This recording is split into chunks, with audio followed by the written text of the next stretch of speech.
সভাপতি পাতিছে আৰু শুনক এটা বিজেপি কোন হৈছিলে সভাপতি মাজতে দিলীপ শইকীয়া হওঁতেওতো আমি শুভেচ্ছা নাই দিয়া আৰু কংগ্ৰেছৰ এতিয়া গৌৰৱ গগৈ হৈছে আমি তেতিয়াও শুভেচ্ছা নিদিওঁ সেইটো ৰাজনৈতিক কথা বতৰা ইয়াত বীৰ লাচিত থানাৰ লগত কথা নাই বীৰ লাচিত থানায়ে 2026 এইটো ৰাজনৈতিক শক্তিকে সহায় কৰিব যিটো শক্তিয়ে প্ৰতিশ্ৰুতি দিব লাগিব অসমৰ জনগণক যে তেওঁলোক ইলেকশ্যন জিকাৰ পিছত খিলঞ্জীয়াৰ পক্ষত থাকিব খিলঞ্জীয়াৰ দপদপনি যোনে ইয়াত কৰিবলৈ দিব তেওঁলোককে ছাপোৰ্ট কৰা হ'ব তাৰ বাদে বেলেগ কথা নাই আমি না বিজেপি সদস্য না আমি কংগ্ৰেছৰ সদস্য 2026 চাই লওঁ নৱেম্বৰ মানত এইটো ভাবিম কি হয় হয় নহয় আমি আঞ্চলিকতাবাদ শিবিৰতে থাকিম ইমান দিন জাতীয়তাবাদ কৰি আৰু MLA মন্ত্ৰী হ'বলৈ আমি ৰাষ্ট্ৰীয় দলৰ শৰণাপন্ন নহওঁ আৰু এটা গুৰুত্বপূৰ্ণ প্ৰশ্ন সামাজিক মাধ্যমত বাৰুকৈ চৰ্চা চলা দেখিবলৈ পোৱা গৈছে যে শিৱসাগৰতে বাংলাদেশী বা আচলতে অনাঅসমীয়া বিৰুদ্ধে মাত মাতে কিন্তু শিৱসাগৰ জিলাতেই নাই আমিতো শিৱসাগৰত কৈ দিছোঁ বিল আছে তেনে সৈনিকক য'তে পায় ত'তে ধৰি পুলিচক গতাই দিব কৈছোঁ আৰু আমি অভিযানটো আমি যদি কৰিবলৈ হয় পৰিস্থিতি ভয়ংকৰ হ'ব সেইকাৰণে আমি আকৌ কৈছোঁ আৰক্ষীক অতি শীঘ্ৰে আপোনালোকে ব্যৱস্থা গ্ৰহণ কৰক নহ'লে যদি আমাৰ সৈনিক ৰাস্তাত নামিবলৈ হয় তেতিয়া কথা বেয়া হ'ব 2026 সক্ৰিয় ৰাজনীতিত যোৱা প্ৰায় আপুনি সেউজ সংকেত দিছে যোৱাৰ সম্ভাৱনা চাই লওঁ কি হয় মই সংগঠনৰ প্ৰতি দায়বদ্ধ সংগঠনৰ সৈনিকসকলে যি ক'ব তাৰ ওপৰতে ভিত্তি কৰিয়ে হ'ব আৰু যদি ইয়াৰ আগৰ বাৰু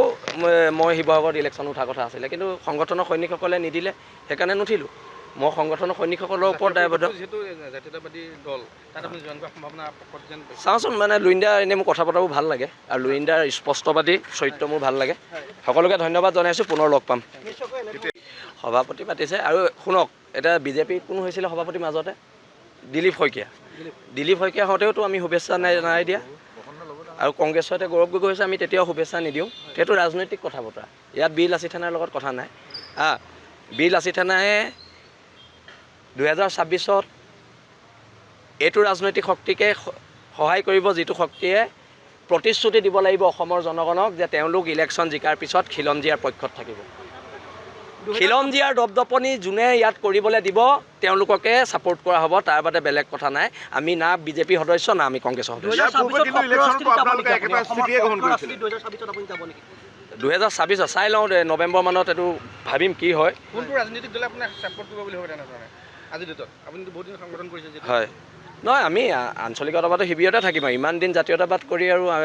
MLA মন্ত্ৰী হ'বলৈ আমি ৰাষ্ট্ৰীয় দলৰ শৰণাপন্ন নহওঁ আৰু এটা গুৰুত্বপূৰ্ণ প্ৰশ্ন সামাজিক মাধ্যমত বাৰুকৈ চৰ্চা চলা দেখিবলৈ পোৱা গৈছে যে শিৱসাগৰতে বাংলাদেশী বা আচলতে অনাঅসমীয়া বিৰুদ্ধে মাত মাতে কিন্তু শিৱসাগৰ জিলাতেই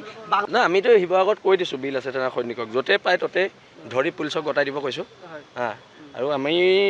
অভিযানটো আমি যদি কৰিবলৈ হয় পৰিস্থিতি ভয়ংকৰ হ'ব সেইকাৰণে আমি আকৌ কৈছোঁ আৰক্ষীক অতি শীঘ্ৰে আপোনালোকে ব্যৱস্থা